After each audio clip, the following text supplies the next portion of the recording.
See this episode's show notes for our unique promo code to get up to 2 months of free podcasting service with Libsyn when you sign up for a new account.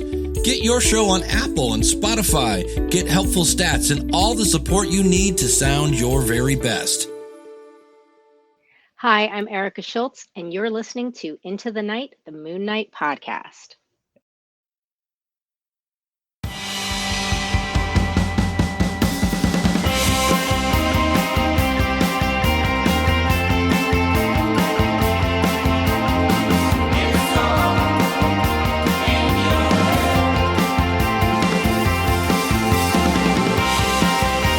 Yes, welcome back, Looney listeners. You are listening to Into the Night, the Moon Knight podcast. This is episode 317, and you are with one of your high priests, Ray. G'day. I'm here to do a solo episode, something a little bit different. We've been blessed with a lot of new material, which has been great, a lot of moonshines, but it's time to now go back and look at the phase of the moon. And it is a first quarter moon. So if you look up in the night sky, you'll see it's just kind of starting to round out. And for first quarter moons, we do a KHONSHU'S relic. And KHONSHU'S relics are basically, for those that don't know, anything to do with Moon Knight. That's, I guess, relic-y or merch related. So we'll be looking at the Disney Plus Marvel Legends figure, the Moon Knight figure from the TV show. So can't wait to get into it. You know, haven't done one of these since I believe it was episode 182 when friend of the show and host Noel Tate from Trapped in a World, he and I reviewed the Walmart Moon Knight figure. So yeah, it's been a long time between drinks. But before any of that, of course, a big thank you to all our patronies, and in particular our top tier patronies, Drew Toombs, Daniel Doing, Frank the Think Tank, and Odin Sword, of course, and rounding out our sponsors, CLZ Comics and Dreamland Comics from Schoenberg, Illinois. So, Loonies, what we're going to do for this, and I might as well set the scene straight away, since reviewing these action figures kind of leans towards visuals. I am recording a video as well, and what I might do is release the video for those that want to have a look. I'll add a link in the show notes, so you can look at the unpacking of this. I haven't opened my Moon Knight's figure since I got it. And we'll go through what we've done in the past with action figures. So, based on the reviewing method, I'll go through like the packaging, the sculpting, the paint, the articulation, accessories, the outfit, the fun factor, and the value. Anything to look out for, and I'll round it off with an overall score as well. So yeah, this should be fun. I always like unpacking stuff, but yeah, now you have a video to hopefully kind of aid you. Go watch it. Go listen to this thing and then go watch it or something. I don't know. If you're watching the video now, hello, welcome. So let's get into it. As I mentioned, it's a Hasbro Marvel Legends Disney Plus Moon Knight figure. Here it is. It's pretty cool. For those that do have it, you probably are well aware of it, based off the TV show. Pre-orders for this were available back in April 12th, 2022, last year. As far as I know, you could still order it on Amazon. It was still plentiful by November last year. I don't know the situation now. You might be able to find it, or it may be one of those ones that is starting to become a bit rarer to find, but hopefully not. Hopefully, if you haven't got one, you can go pick it up. Let me read. I'll read the, I guess, the blurb at the back. It says, clad in the ceremonial armor of KHONSHU'S chosen warriors throughout the century, Marc Spector is Moon Knight, sworn to obey KHONSHU and deliver his vengeance accordingly. So yeah, a nice little blurb there. And as mentioned, this is based on the Disney Plus. You can see as well. I might start with the packaging. You can see um, it's got the Disney Plus sign there, and it's got the Moon Knight logo, as well as your standard Moon Knight name at the bottom. And yeah, it looks pretty handy. The side art for the packaging is pretty neat. I actually like it. I mean, let's face it, there's a lot more, I guess, articulation and texture in this Moon Knight costume based off. I guess they really had to build it in real life. So kudos, I'll get to the detailing, but they do add a lot of detailing in here. So yeah, the cover art, the promo art on either side of the packaging just shows Moon Knight again, very kind of mummy like there. And the back is quite nice as well. We've seen it, I think, in the concept art. It was just like Moon Knight jumping.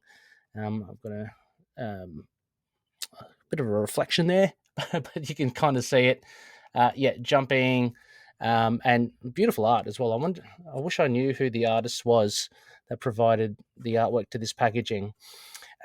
Before I forget, I'll mention as well that this is part of a wave, the Infinity Ultron wave. So the Builder figure, for those that don't know their action figures, Marvel Legends, what you do is you're kind of persuaded to collect all 7 figures.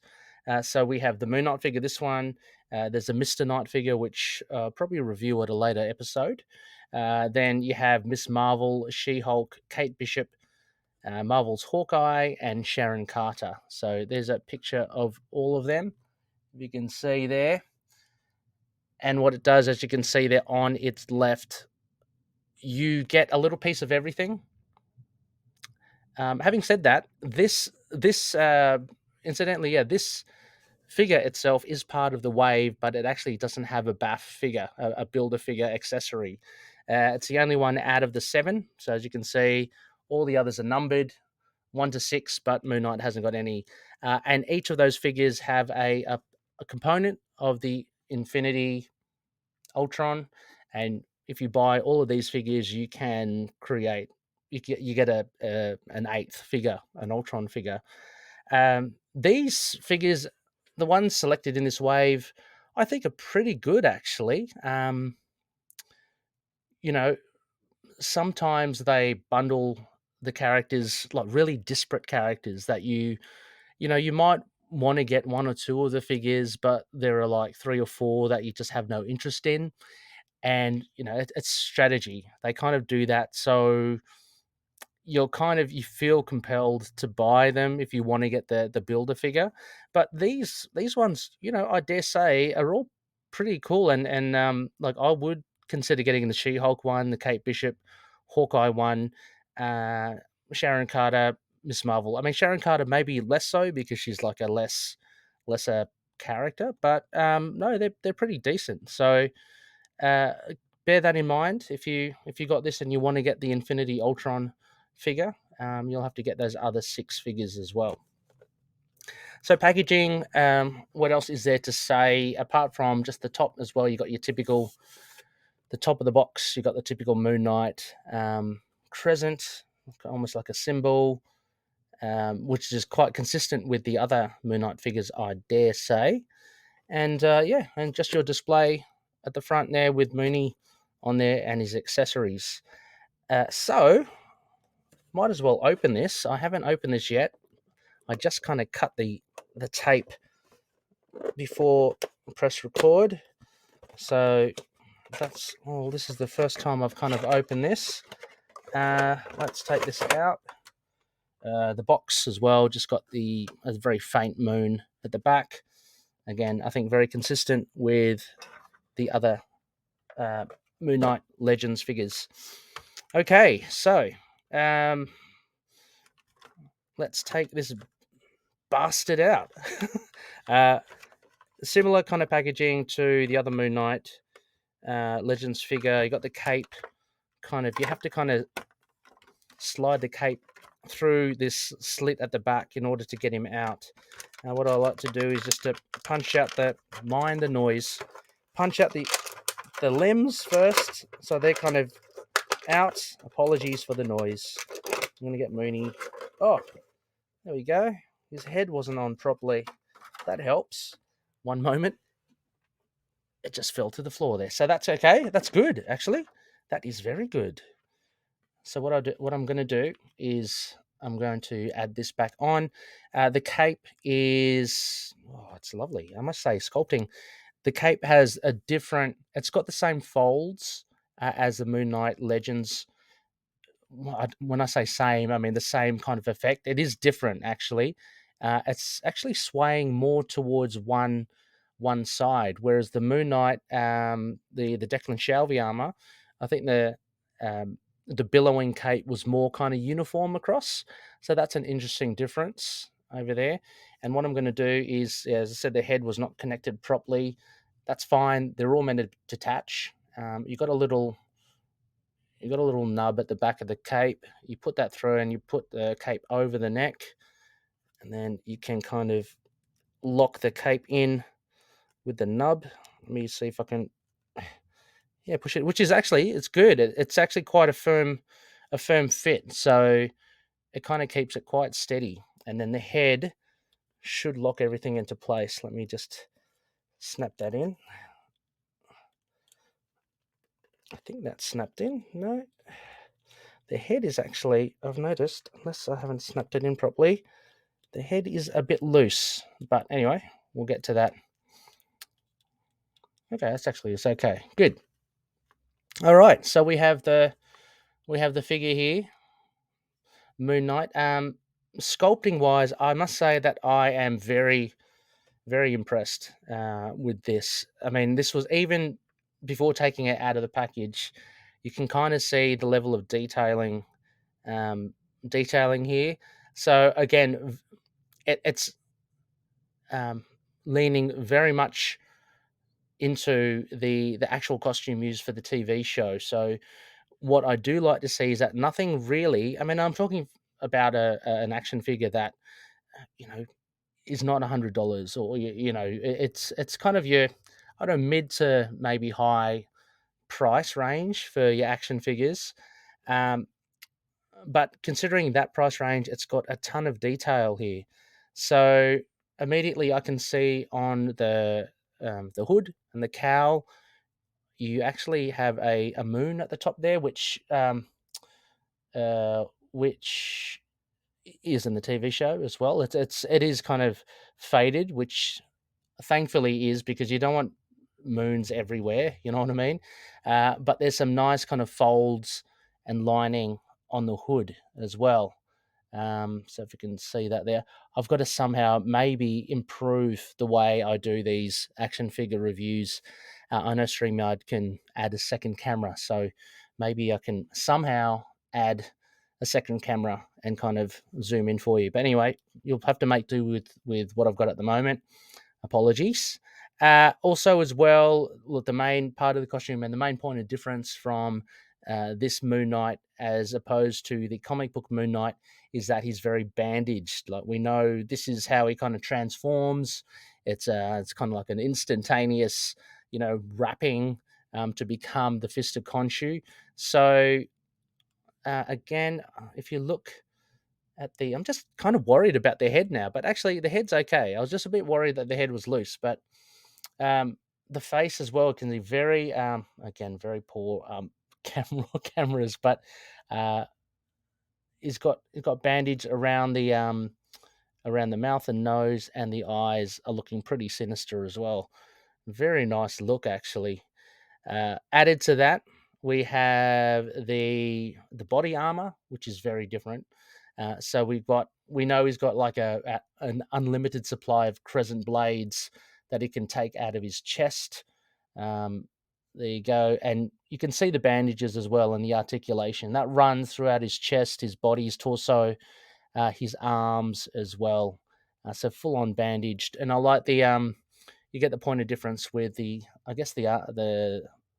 forearms, where you get a bit more of a crisscross effect. Again, I think, I mean, I'm just working off my memory here, I don't know if that is very prominent in the costume that you see in the TV show, but yeah, I mean it's good. It makes a point of difference rather than just bandages everywhere.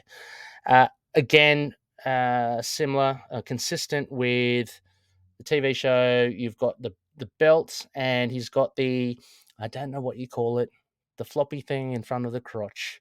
That thing, very very cool, front and back as well. You don't really see it too much at the back, but it's there too. So yeah, there you go. And more. I mean, I guess I can't say, look, it's done absolutely well, but I totally respect the acknowledgement for it. And these are because apparently the costume had a whole heap of like hieroglyphics on them. That you could just like read, like that said really appropriate stuff, but was too small to catch with the human eye when obviously watching the show. Over here as well, we've got some hieroglyphs down his leg. So pretty cool. A little bit more obvious in the figure than in the show, but I appreciate that they added that in. Having said that, the more I'm aware of it, the more it kind of sticks out. But it's still good. Maybe anyway. One of the things I'm going to say, what is it? Things to watch out for. Maybe they can do something different. If they had lightened that up a bit more, perhaps that would work better. Maybe if that was in a white like ink. I don't know. But anyway, just a small quibble. The hands are all bandaged. They look pretty good as well. And the legs are pretty standard. But they've got their moons everywhere. Like he's got moons near his elbow. He's got moons the side of his knee. I mean, everywhere you can put a moon, it's there. Yeah, the feet look pretty cool as well. Again, the bandage look, and more boot-like, which is great. Getting away from the Crocs of the the other costume. So yeah, so that's I guess that's for sculpting. Paint wise, look similar to other Moon Knights. There isn't that much by way of color. I do appreciate, and this was a point of contention for uh, some Moon Knight fans who watched the show, saying that his costume wasn't wide enough. This is certainly working off a grey, but a uniform kind of grey all around, kind of like a worn and weathered kind of white. It's definitely not white. It's more in the grey area. But having said that, since there's a lack of colour anywhere else, you basically got deeper greys over here, and a darker grey. What I do like is they've actually painted the inside of the hood, so a darker grey, to actually give you that that really kind of hooded, like shaded look. Like we know Moon Knight in the comics can sometimes be portrayed as having the totally the face in shade, and it's just the white eyes you see. But this TV show version obviously accentuates the bandaged face, but by having that dark grey there, it just adds a little bit more depth to it as well. Um, I'm also going to say I'm very impressed with. They've coloured the eyes as well. The eyes is a silver, which is a nice detail. You won't pick it up on this video, but trust me, there's like silver painting on the eyes. So again, I appreciate that detail. Very small to actually do. And we all know from the TV show that the eyes are kind of glowing. So I like that feature. I almost thought there's a hint of blue in there to kind of give it that kind of lighting, glowing effect. So I'm really impressed with that, the painting, the detail of the painting as well. Having said that, going back to the hieroglyphs, they look pretty much like printed on. So I'm actually hesitant to like rub that. Oh, and I've got to mention as well, just back to the sculpting, what I did really appreciate. So around the belt, and as I said, that floppy fabric in the front and back of Moon Knight's crotch, it's actually, and again, I don't think you can pick it up here, but I'll try to show it to you. It's actually frayed at the edges, which gives it kind of a tattered look. And that's really, really fine detailing, the articulation. And again, that wraps around, looks like, that cloth which wraps around his waist and down the front and back is laid. And you can see some tatters along some layers down the back. And certainly, yeah, down the back of, if I just pull up his rear, the rear, you can see there, he's got some frays, and there's like 2 layers of fabric in this plastic mold, which looks really good. So yeah, very, very impressive. Back to the painting. So the main point of articulation or painting, highlighting, is obviously the gold as well, and everyone knows, well, from reading the Jed McKay run, Hunter's Moon, how well the black, white, and the gold comes in. It I dare say as well, during the TV show, it didn't really stand out too much for me, I guess because it wasn't that bright kind of gold. But it's nice to see here we've got some articulation. Again, as I mentioned, through the moons are painted gold, the crescent blade in the chest, and the belt area. But more notably, he's got like around his arms, there's like an armband of gold, and around his wrists. But also, if you look at the bandaging on his chest plate, there's gold underneath that. So to to kind of allude to that, chest plate is like gold armor, but it's just wrapped in bandages, which is quite cool. I'm also noticing here, actually, on the in the chest area where the infinite crescent blades are.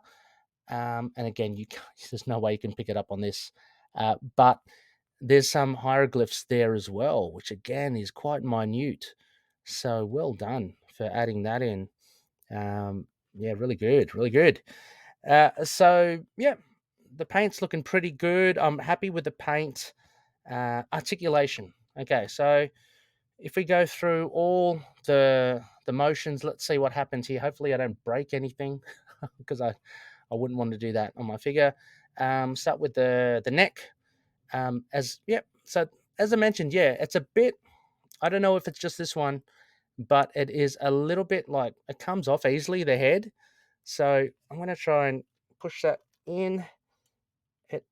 It comes off quite easily. I don't know if that's with anyone else, but you got the neck, you can look up, you can look down, definitely. I mean, as long as their head doesn't turns quite well, as long as their head doesn't fall off. But I guess you're not jumping around and shaking it, right? I mean, most people will probably display it.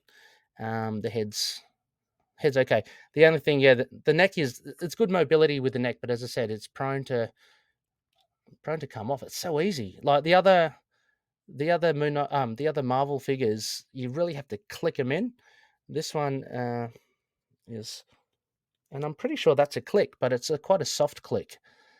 So yeah, the head, just watch out for that. Ball jointed shoulders. Let's see. So, yep, yeah, with a bit of persuasion, ball pointed, he can lift the arms up that way, down as well, and he can obviously roll them back and forth, up and down, front and back. So yep, so ball jointed. That's pretty cool. It's quite nice. Nothing worse than having like loose joints. So I'm glad that there's a bit of resistance here. Biceps. Oh yeah, the biceps. You can actually twist. You can twist the biceps this way, that way. So yeah, so that's working there, all fine. Elbow double jointed. Oh god, I'm not going to try to do it the other way. So just the normal way that anyone bends their elbow. I'm going to do that. Hang on, and no, I'm not going to try it because I don't want to break it. So yeah, so the biceps are moving. You've got your elbows happening, the wrists as well. Of course, you've got the detachable hands, so the wrists are quite detachable. The wrist hinge, I think that what is that? I think you twist it. Don't know, hinge. I think you can move a little bit, as you can see. You can move the wrist up, like and down, like that. Similar with that as well. So it goes up and down, left and right. Does the whole thing. Torso is pretty cool. I like it because it's actually hidden behind the chest armor, so the torso can move quite well, and it actually hides. Compared to some other figures where you get like the line across. I mean, I'm just thinking off the top of my head, Namor the Submariner. He's hardly wearing anything, so you see the line across his body. This one's concealed within the costume, and it makes sense that it moves that way. So yeah, fantastic use of that. Waist, okay, the waist is going to be. Let's see, does that work? The torso. Oh, the torso goes down and up. Where's the waist? Well, I mean, if the waist is, I mean, that's kind of the similar movement, isn't it? I mean, the waist, you can twist the legs around. I think the torso does the same. I mean, the same with any other Marvel Legends. The torso can go up and down as well, so you can like thrust out his chest as well. Oh, his head's fallen off again, as well as bend forward. The hips. Not sure what the hips are. That maybe it's that. Maybe it's the leg movement, because I've also got thigh, and the thighs can. I mean, I guess that's the pelvis. Obviously, you can spread the legs if you want to get Mooney into that loving position. And the thigh, similar with other Marvel Legends, I hardly use it. It's where you can twist the leg. Like there's that. You can actually see the articulation just across, and you can just twist it. Why you'd have Moon Knight, I don't know, like that, walking like a penguin, I don't know. But you can twist those thighs if you want. Knees double jointed. They're looking pretty good, actually. Well, that's something a bit strange. I guess that's just part of the design. When he does bend his knee, the kneecap really does go down. So you've got over here, you've got his. Oh God, where is the camera? Come on. You've got the kneecap there. You can see the knee, and then if you were to bend it, you expose almost like the knee's down there, and you expose the joint from the action figure.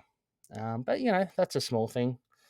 And then ankles, of course, yeah, you can roll the ankles.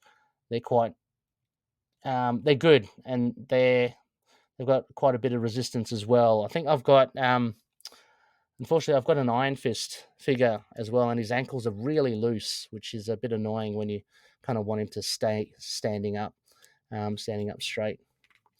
There you go. That's it for articulation. I think that's pretty good. Like I said, the main thing. I don't want to harp on too much about it, but oh look, and the cape. Let me just put the cape back in the hole. The main thing would be about the head coming off, that I just watch out for. Yep. So there you go. Stick that in there. It looks pretty good. As you can see, the cape, as I mentioned, it's definitely designed to just like go to one side. It's got that billowing effect, whereas the other one is more uniform in the Declan Shalvey version, which was re-released, I think, as well, because obviously wanting to cash in on the TV show and the exposure of Moon Knight. Now, getting to accessories, where have I got it? Oh, here we go. So straight off the bat, accessories, you get two large crescent blades. I'm not too sure. Actually, you can connect them together on either side. I think because I can see there's like a, what do you call it, a male and female kind of connector at the back.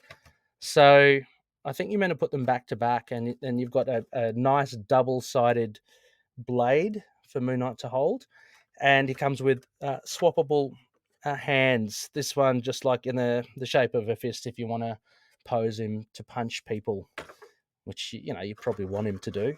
Uh, with accessories, I was a little bit disappointed, I must say.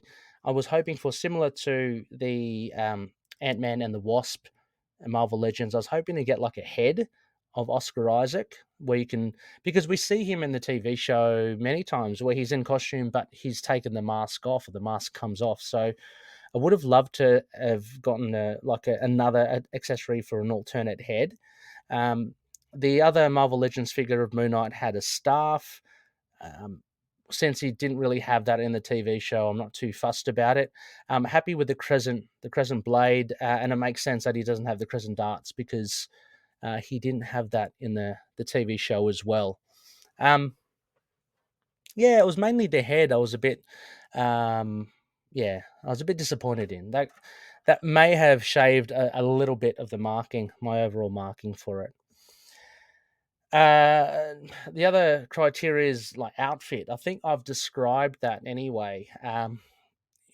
Holistically, the outfit is very accurate to the TV show, so I'm very pleased with that, and I'm very pleased that it's very different from the other the more comic version of Moon Knight. I mean, that's what you kind of want anyway. You don't want anything. I mean, so far the Marvel Legends figures of Moon Knight have been like the Declan Shalvey inspired armor. You had the all white costume from the Walmart exclusive, and you've got this one which is very accurate to the TV show. So, I'm pretty happy as a Moon Knight fan and a figure collector because they're all very different, and that's what I kind of want. I want to have, I want to be able to showcase the different versions of Moon Knight. So yeah, very happy with the outfit, and as I mentioned, the detailing kind of it says it itself. Fun factor. Yeah, it is fun. It's great. I haven't, this is the first time I've opened it, so I haven't played around with the accessories.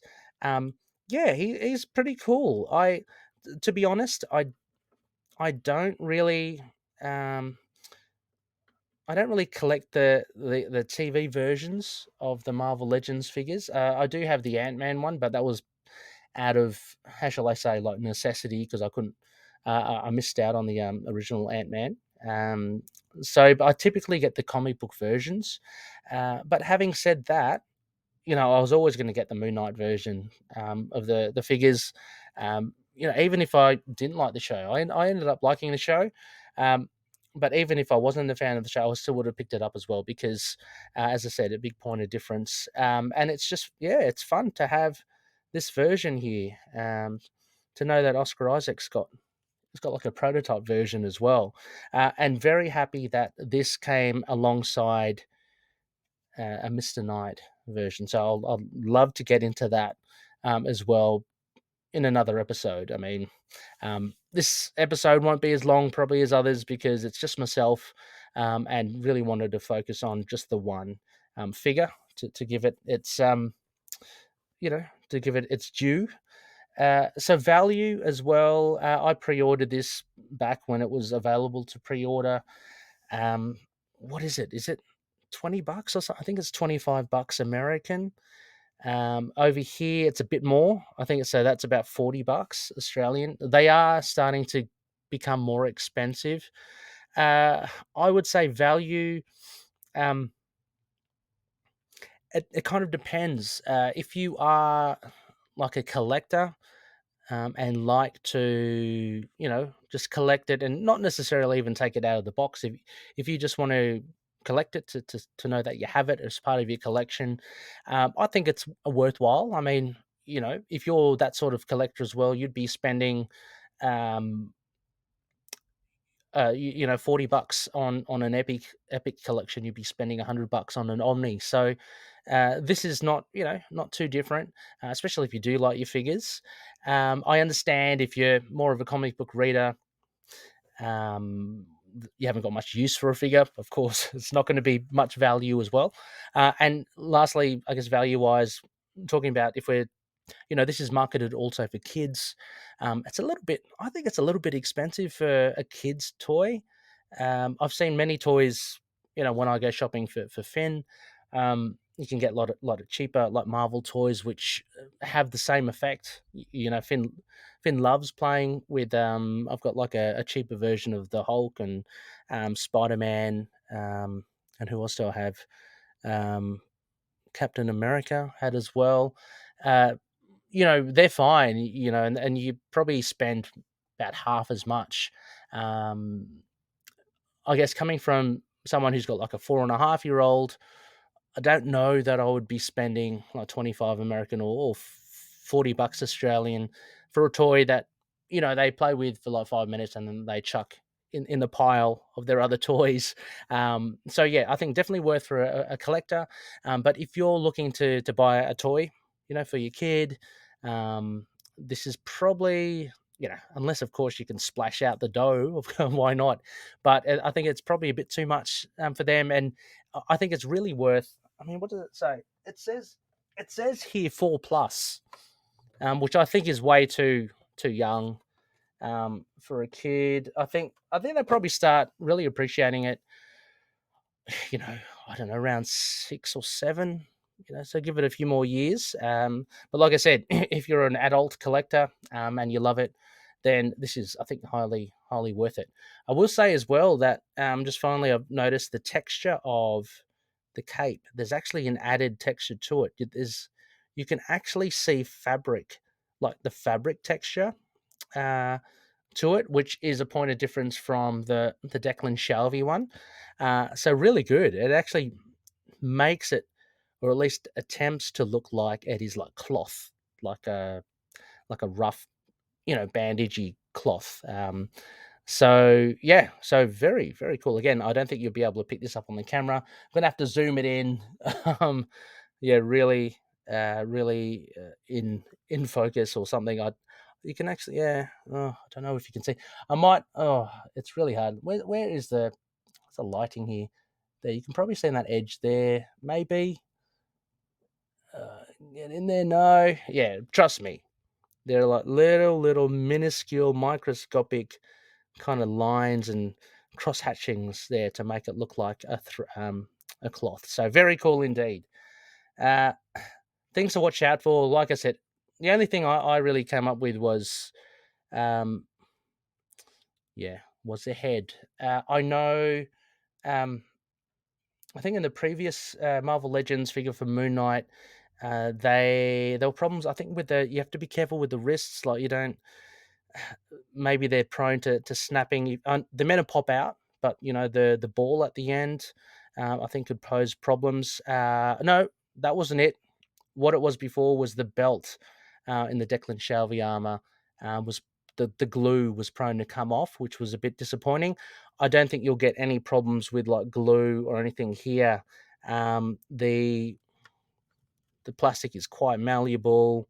There's no, I mean, the waist belt is very firmly set, so I don't think you'll get any problems with that. There are no loose little bits here. The only thing I can think of is like his finger. I mean, but that's with many figures, you get the finger, which you could potentially twist off, but that's pretty hard. There's no little spikes or things coming off his costume that could potentially be a problem. So no, I think overall it is definitely a very handsome figure, I must say. And if I'm to use the KHONSHU rating system, I'm going to give this pretty much a big, beautiful yellow man and a half. 8.5, I think, out of 10. I think this is one of the stronger figures I've ever seen by way of articulation. It's a lot more robust than some of the other ones.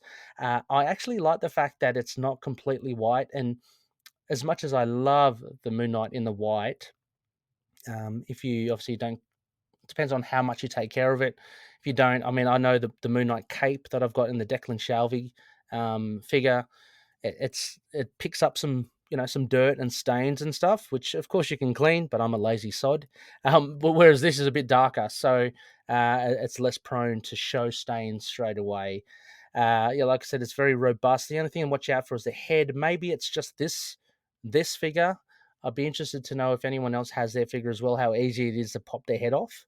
But like I said, unless unless you're playing with it and fooling around, then you can easily pull off the head. But if you're displaying it, it stays there. Look, it's still there. You can turn the head. Nothing. It's not too bad. But just compared to the other ones, like I've got the multiple man Marvel Legends, and his head's really hard to pry off. So you get two extremes. This one, it's not too loose, but all I'm saying is that it's looser than the ones I've come across before. So yeah, I recommend it, and I'd be keen to know what you guys think as well. I did post something up on Facebook and Instagram. I'm just going to have a little quick check. I don't know if anyone's done anything. If no one has, that's fine. It was all pretty late to actually send it, so it was on the Facebook page. So yeah, look, I'm just having a quick look. I'm not expecting anything because this is a niche kind of hobby, I guess, amongst comic book readers. They don't necessarily like them. I mean, readers probably just enjoy them for what they are. Yeah, so yeah, I would love to hear if anyone does have it. I know Orion, I know that you've got one. I'd love to hear your thoughts on the head and any shortcomings you might have with it. But yeah, a solid 8.5 for me for sure. Right. Well then, Loonies, I think that will pretty much wrap it for this episode. Next phase, I can't believe it as well. It's that quick, and I know this episode came a bit later than over a week, so apologies for that. Just a little busy, but next week, episode 318, it's another moonshine, which is great. I'm not complaining. It's new material. We will look at Jed McKay's issue 20. So, my God, we're up to issue 20 already. So I cannot wait for that. No doubt we'll be joined again by Rebecca. And maybe another Looney. I don't know if anyone's keen to jump in. We will be live streaming, of course. So you can drop your comments as we speak as well. There's not a problem too. Yeah, as mentioned, a huge thank you to all our patroonies. I'll shove that up there now. Executive producers, our co-producers as well, and all our loonies, patroonies in general. So a big thanks to the likes of Odin, Drew, Daniel, Frank, Derek, Justin, Wayne, Josh, Anthony, Russell, Mario, Matthew, Jonathan, and Dan. Thank you so much for all your support. Really do appreciate it as well. And you too can become a Patreon member on patreon.com/ITK Moon Knight. Incidentally as well, while I still remember, go check out our TeePublic site. The link is in the show notes. Everything on the site is 35% off, so you can get yourself some cheap ITK merch. You can get mugs or whatever. Also, for a limited time as well, I've got up there the logo design for the other podcast that I do. To Know Her is to Fear Her, the Spider-Woman podcast. A shout out to the likes of Saren, Jess, and we're big fans there, Rustin and Carlos. But also as well, if you like Howard the Duck, go check out. There are some funky designs there by Noel Tate. All of that is 35% off. So do yourself a favor, get some really cool bargain shirts or hoodies or notebooks, or pins or badges. Also as well, incidentally, I'm still working on those Patreon gifts as well. I have not forgotten. I will let you know through Patreon patronies when I'm about to send them off. But I'm just getting that all together. Big thanks is also to our sponsors, CLZ Comics, and our top tier patronies again. Frank, the Think Tank. You can catch his podcast, I Want to Fight It, with his nephew, Pablo Candy Bar. The last episode I did was a Minotaur. That was pretty cool. Go check it out. It's a lot of fun. They fight beasts. There's also Fringe Night by Daniel Doing, an original indie comic based on Erie, Pennsylvania's very own mysterious superhero. Daniel's gearing up for issue 7. That's going great guns, and you can support him at patreon.com/fringenight27. Drew Toombs has been busy working away the musical dude and awesome fella that he is. Drew Toombs is his moniker.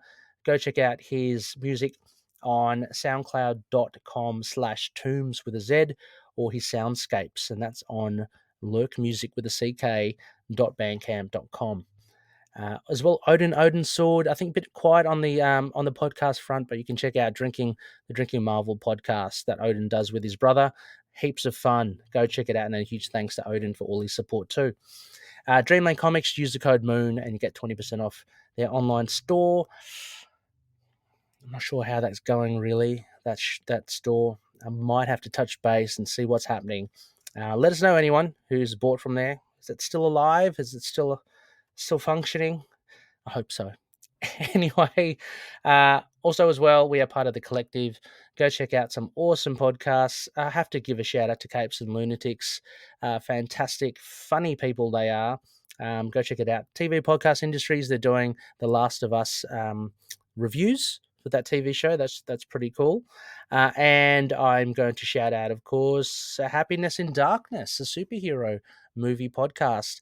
If you like the sound of DJ Nick, then please consider becoming a patroni, because I may have a bonus episode with said Nick in it coming up.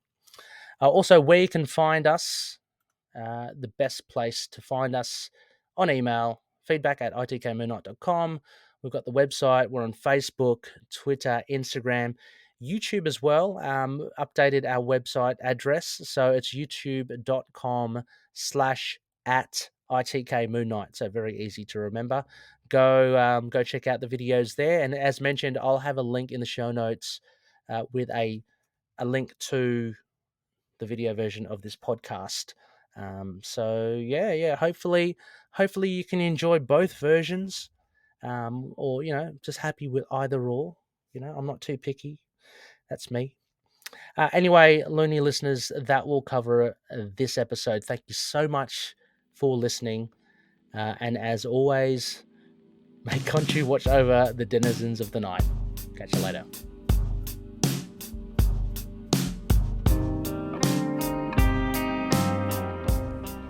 Moon Knight and affiliated characters, stories and events are properties of Marvel Characters Incorporated. Materials used and discussed within the podcast are intended for critique and review purposes only under the fair dealing concept of the current Copyright Act. The views, information or opinions expressed during the podcast are solely those of the individuals involved and do not necessarily represent those of the copyright owners.